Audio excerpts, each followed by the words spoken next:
മൂന്ന് സൊഫുകൾ, മൂന്ന് അണികൾ ഏതൊരു മുസ്ലിമായ മയ്യത്തിൻ്റെ മേൽ നിസ്കരിക്കുന്നുവോ അവന് അള്ളാഹു സ്വർഗം നിർബന്ധമാക്കിയിരിക്കുന്നു. ഒരു മയ്യത്ത് നിസ്കാരത്തിൽ 3 സഫുകൾ ഉണ്ടെങ്കിൽ ആ മയ്യത്തിന് സ്വർഗം നിർബന്ധമാണെന്നാണ് നബിതങ്ങൾ ഈ ഹദീസിലൂടെ വ്യക്തമാക്കുന്നത്.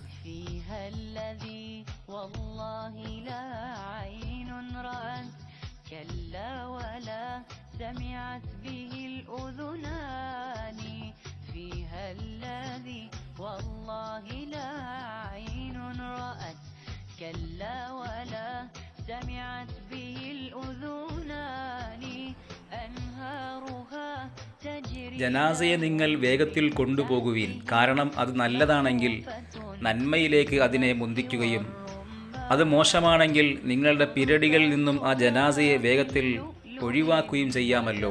അതുകൊണ്ട് ജനാസയെ കൊണ്ടുപോകുമ്പോൾ വേഗത്തിൽ കൊണ്ടുപോകണമെന്ന് നബിതങ്ങൾ പറയുന്നു.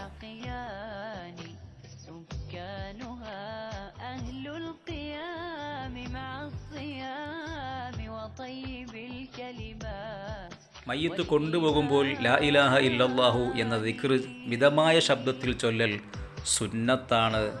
നബി സല്ലല്ലാഹു അലൈഹി വസല്ലം തങ്ങൾ അങ്ങനെ കൽപ്പിക്കുന്നുണ്ട്.